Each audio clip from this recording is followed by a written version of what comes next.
ఈరోజు సావిత్రిబాయి పులే జయంతి పురస్కరించుకొని మాలామానాడు కమిటీ ఆధ్వర్యంలో అంబేద్కర్ యువజన సంఘం ఆధ్వర్యంలో ఈ జయంతి పురస్కరించుకొని ఇక్కడ ఆనందకయం.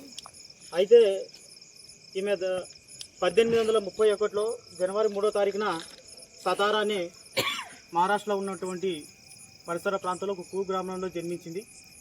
ఈమెకు 9 ఏళ్ల వయసు ఉన్నప్పుడే అప్పుడు బాల్య వివాహాలు ఎక్కువ జరుగుతున్నందువల్ల మహాత్మా జ్యోతిరావు పులే దగ్గర ఆమెకు ఇచ్చి పెళ్లి చేయడం జరిగింది. మహాత్మా జ్యోతిరావు కుటుంబ సభ్యులు ఆయన తండ్రి ఆయన మాత్రమే ఉండేవాళ్ళు. ఎటువంటి ఆడదిక్కు లేనటువంటి ఆ కుటుంబానికి ఈమె 9 ఏళ్ల వయసులో పోయి అటువంటి అన్ని బాధలు తీసుకొని ఆ కుటుంబాన్ని కూడా నెట్టి రావడం జరిగింది. ఆ టైంలో కేవలం బ్రాహ్మణులకు ఆడోళ్ళకు కూడా చదువు అనేది లేకున్నటువంటి టైంలో కూడా ఈమె అన్ని కులాలను ప్రేమించినటువంటి ప్రేమ స్వరూపిణి. బ్రాహ్మణులకు, ఎస్సీలకు, బీసీలకు అన్ని కులాలను ఆడపిల్లలకు మొగలకు సమానంగా చదువు హక్కులు కల్పించాలని చెప్పేసి అప్పట్లోనే ఈమె భర్త సహాయంతోన ఒక స్కూలు స్థాపించి పాఠాలు చెప్పడం జరిగింది. ఈమె ప్రతిరోజు ఒక కవర్లో ఒక చీర పెట్టుకొని ఒక చీర ఒంటి మీద కట్టుకొని రోజు పాఠశాలకు వెళ్ళి పోయేటప్పుడు బ్రాహ్మణులు కానీ అగ్రవర్ణాలు కానీ ఆమె బురద నీళ్ళు పిడ నీళ్ళు చల్లేవాళ్ళు.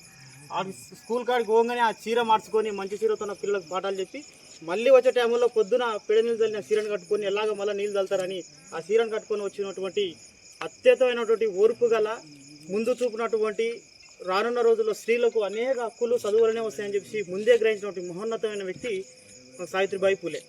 ఆమె పేగు వ్యాధి ద్వారా అప్పుడు పేగు వ్యాధి ప్రాబ్లమ్స్ ద్వారా 1897లో చచ్చిపోయింది ఆమె.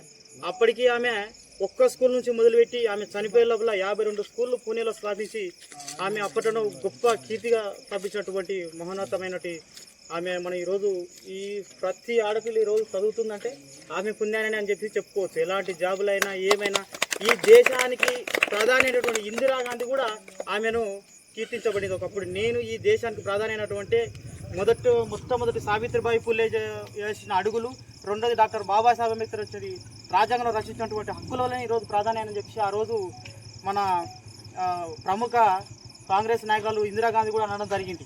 అయితే ఇంత ఘనకీర్తికరమైనటువంటి ఈ సావిత్రిబాయి పులే ఈమె ఇంత ఇన్నాళ్ళు ఏ రాష్ట్ర ప్రభుత్వాలు కూడా ఆమెను మన చదువుల తల్లిగా గుర్తించలేదు. ఈరోజు రేవంత్ సర్కార్ కాంగ్రెస్ ప్రభుత్వంలో ఈ సరస్వతి అనేట ఆమె ఏడ చదువుకోలేదు, ఎటువంటి డిగ్రీ పొందలేదు, ఏనాడు స్కూల్కి పోలేదు. ఆమె రోజును చదువుల టీచర్స్ డేగా ఉండేది కదా, అది తీసేసి నిజమైనటువంటి సావిత్రిబాయి పులే పుట్టినరోజునే టీచర్స్గా జరుపుకోవాలని ఈరోజు రేవంత్ సర్కార్ నిర్ణయం తీసుకోవడం మనందరికీ అభినందనీయం.